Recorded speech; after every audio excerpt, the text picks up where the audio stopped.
Hey everybody, Mark from Rams up here. I got Ian Martinez joining me. A quick reaction to the Rams' somewhat dreadful loss to the Arizona Cardinals, 41 to 10. Oof. Man, I don't know if I have been. I don't remember the last time I was this deflated and this just really concerned about the future of our team after a loss than this one here today. It was pretty bad. You probably have some things you have to say, Ian. Yeah, I mean, just what an ass kicking. I mean, that it's really plain and simple. What an ass kicking the Rams got handed to by the Cardinals. Now, we knew that this winning streak in Arizona would have to end someday. We weren't hoping it was going to be today because I think the Rams had not lost in the state of Arizona to the Cardinals in 9 years, 9 seasons. Crazy. I didn't realize that until after somebody had mentioned that to me.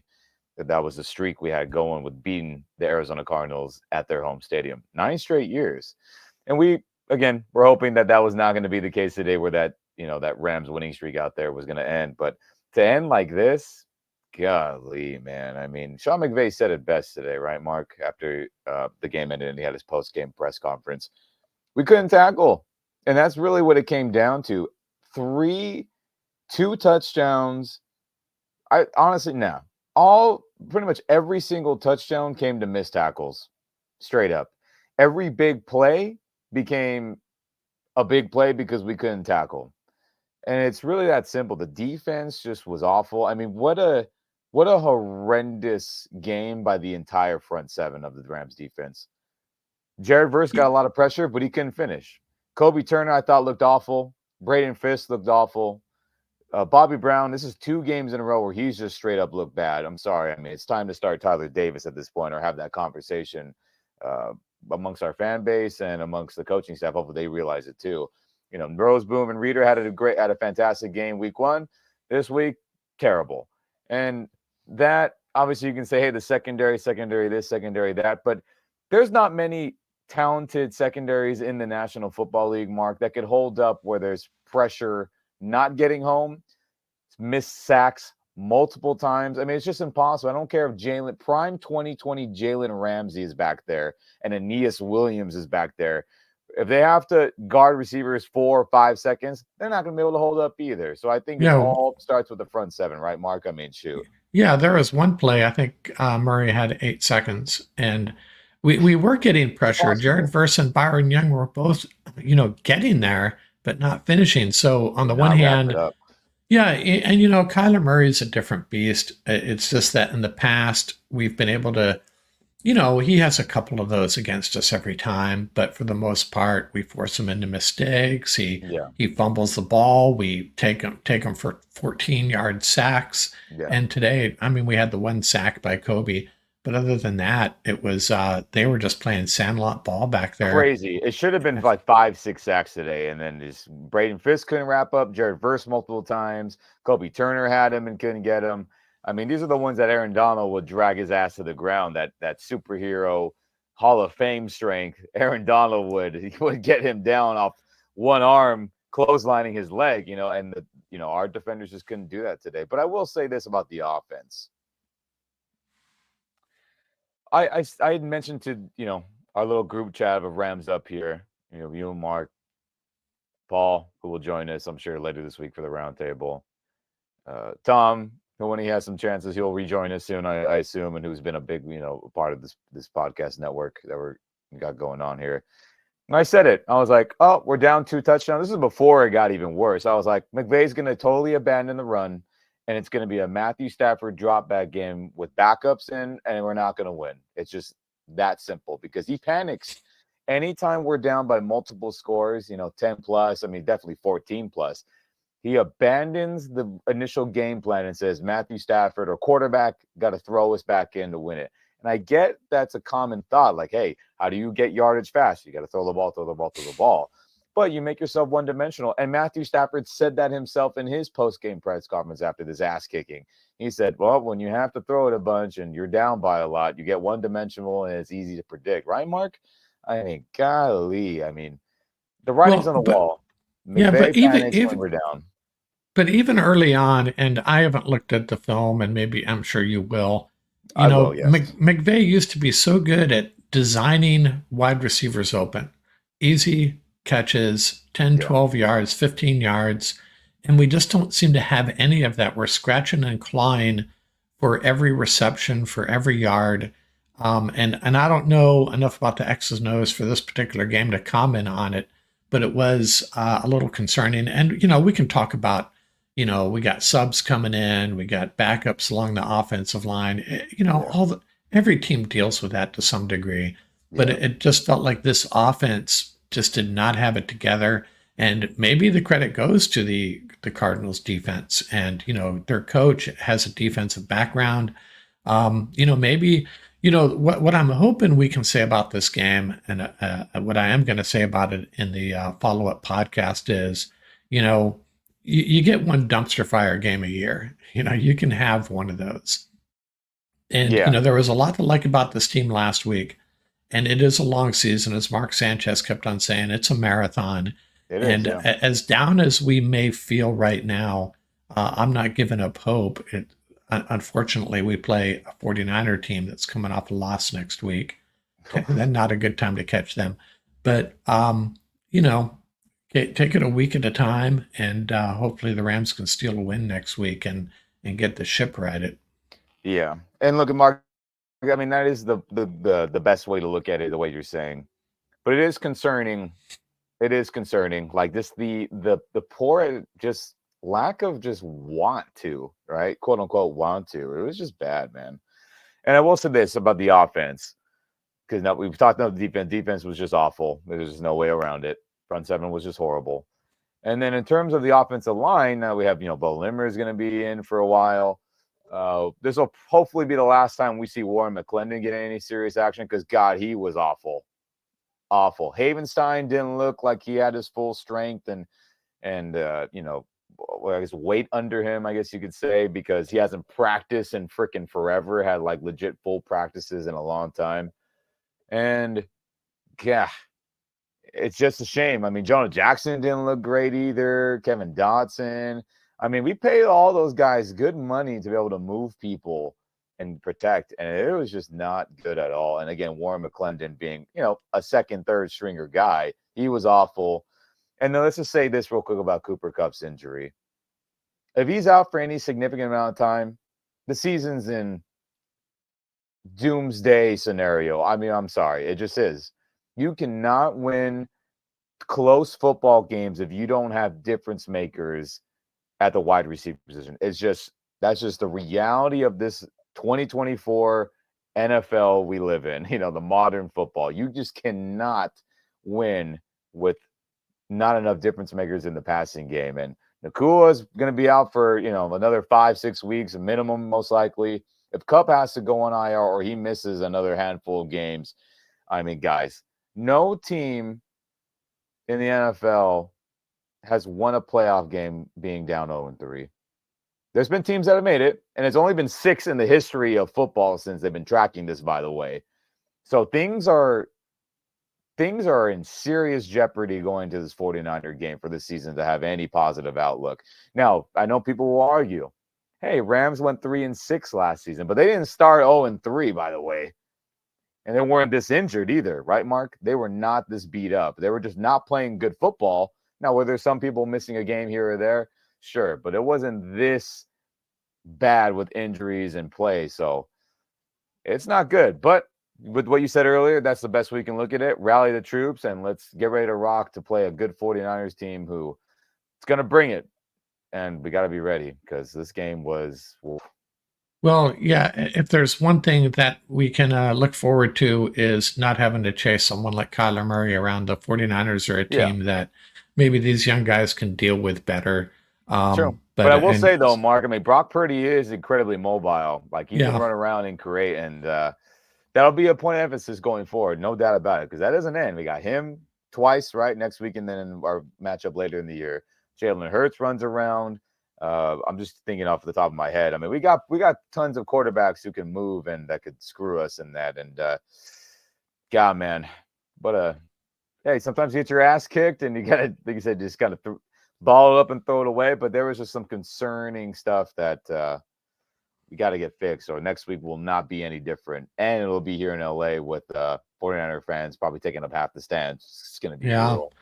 It's what do the coaches say? You want to burn the tape, and I probably want to Ugh. burn my podcast where I previewed this game because it just Yeah. went sideways, completely Oh, yeah. sideways. And it was funny though, Brutal. I mean, started out nice, Blake Corum, 41-yard return, Yeah. and you're like, here we go, and then that 3rd and 2, I thought Stafford short armed that ball to DeMarcus. They overturned it, Yeah. and it was just we just weren't on. I don't know if anybody was on our entire team. It seemed Yeah. like. Let me say this about Blake Corum. What the hell were we doing picking him in the 3rd round if he's not even going to play much in 2 games? What are we doing? Yeah. So, I mean, we'll see what that entails. But for him to be a part of that group who didn't play in the preseason, and we know what that means. Unless you're injured, if you're fully healthy and not playing in preseason, you're on McVay's good list to get serious playing time and contribute at some big degree come the regular season. We got 2 games in a row. He's not getting any legit action. Pathetic.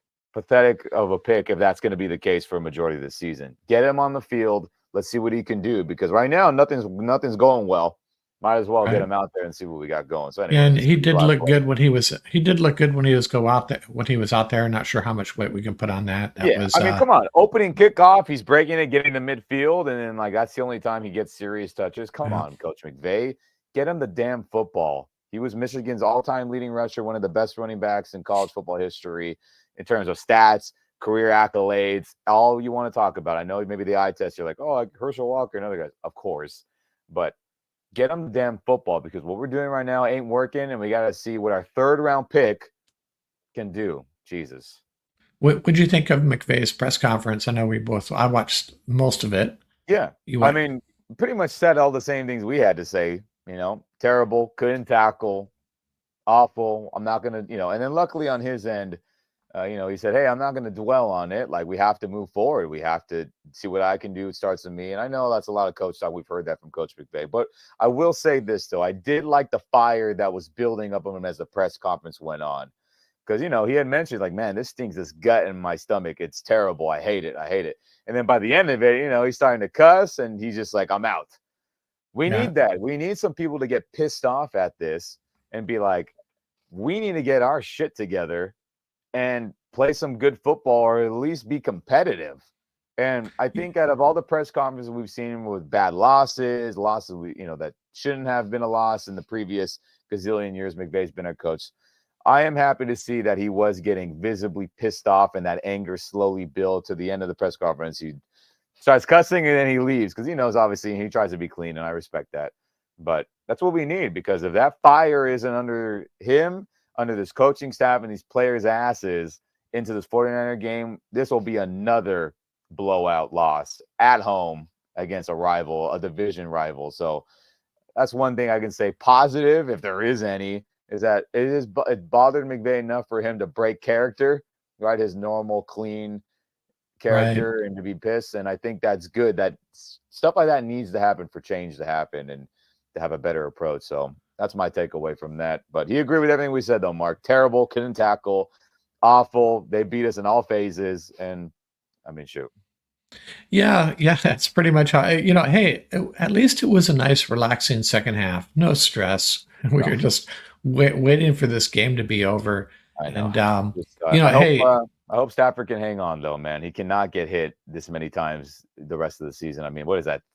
10 sacks in 2 games, something crazy like yeah, that. It's just he's not gonna last. He's not gonna last, and shit.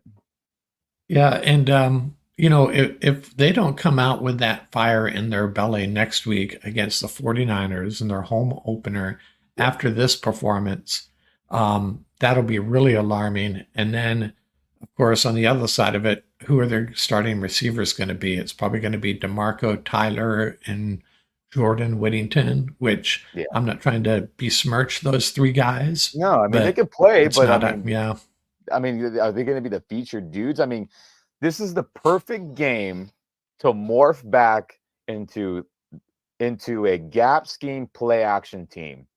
What were we so great at the first couple years of Coach McVay? Run the ball, play action passes. It has to morph back into that, or this team, Matthew Stafford is going to get hurt, and the season is going to be a 100% complete loss.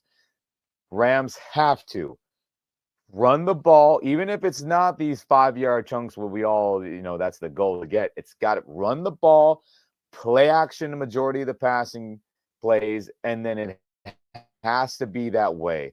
It can no longer be this 11 personnel only 90%, 95% of the time. No, double tight ends, jumbo. I need extra linemen on the field. We need to morph into a running football team till everyone is back healthy, and a play action passing team, because Stafford won't hang on. He will not survive. This team will not score points. It just has to be that way, right, Mark? There's just no other way.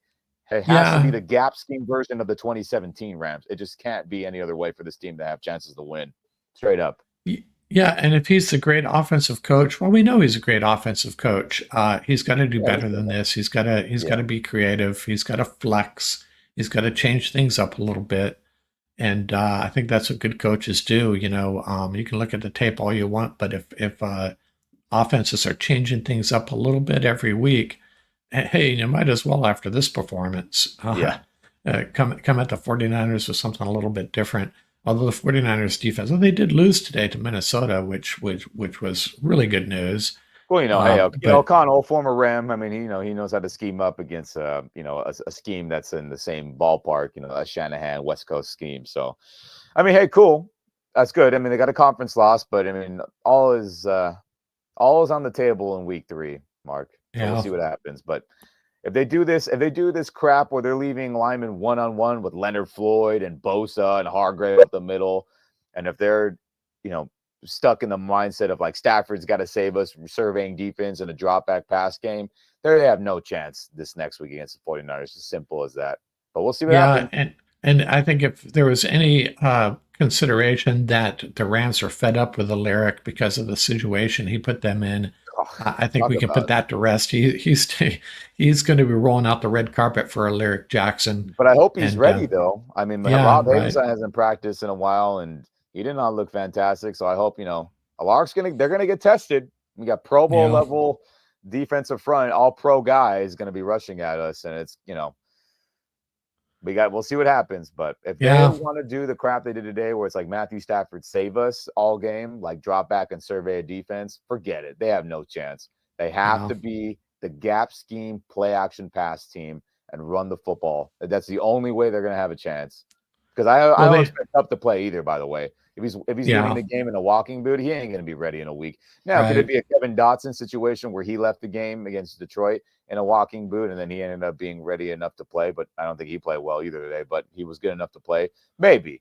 But even with Kupp coming back, it just has to be that way. And I know I keep repeating that, but Rams Nation, you gotta push that agenda with our fellow Rams fans everywhere too. You can't trying to be positive here, we will have 4 starting offensive linemen and Bo Limmer, Colby Parkinson, a couple experienced receivers. Kyron Williams hasn't had many holes, but I have a lot of faith in him. And Matthew Stafford, he's got to be on his game, of course, against the 49ers. And, we'll get into, what the Rams need to do otherwise, besides the things you pointed out, to beat the 49ers. But I don't think it's a lost cause. And I think the Rams defense could give the 49ers some trouble. We'll have to see. If CMC will not be playing, Jordan Mason, they're going to try to run it down our throat a bit. So, and that's what I would do if I were them. Of course. Based on what we've seen. So 2 weeks in a row, Bobby Brown has just not played well at all. I mean, why go away from that? So again, everybody, 6 teams since 1979 have made the playoffs after starting 0-3. A lot's on the line this week, and we hope the Rams and Coach McVay to get the guys ready to go because they need it. And I hope we have fun, positive things to talk about soon. Right, Mark? Shoot. Yeah. We'll do a roundtable in a couple of days and talk more detail about what went wrong. Not a lot to talk about what went right. I'm going to hand out a couple of game balls, I guess. Shoot, Mark. I mean, if you can find somebody that deserves it, kudos, but damn. Yeah, I have two in mind. Yeah. Nothing to get too excited about. I'll save that for my pod drop. But yeah, disappointing day. But uh, next week's another day. That's Rams it. find a way to beat the 40. Just think positive here.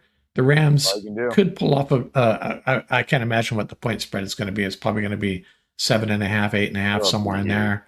Rightfully so. Um, It'll be huge. yeah, but I would not totally discount the Rams' chances of pulling off an upset. Just trying to be optimistic. Yeah. I'm probably going to pick the Rams to win, but because that's what I do. But well, okay, Ian. Thanks a lot for joining. I'll get this out, and we'll talk in a couple of days a little bit more. Maybe I'm interested in how Bo Limmer played again. Yeah. Maybe you can check in on that Of course, and I'll how have our film breakdown ready to go in the next couple of days once the film is available to me, and I'll show the most impactful plays of the game as always. I'm sure many of you out there probably can have a hint on what those plays are going to be, but yeah I'll watch the whole thing in entirety like I always do, and then I'll have my thoughts on the round table, fully yeah on how everyone performed individually. and take a look at Josh Wallace. That might be kind of fun. Yeah. He was I mean, one on Kobe one with Durant, I Marvin mean, I don't know if Harrison. they're yanking him because of his toe thing and maybe he wasn't healthy, or maybe it's just like, hey, it's a lost cause. Why make anything worse? But we'll see. I'll look at everybody and Yeah. shoot. Got to win next week. Okay, man. Thanks a lot, and I'll talk to you soon. Yeah, we'll talk soon. Be good, Okay, Ramley. out here. All right. Bye.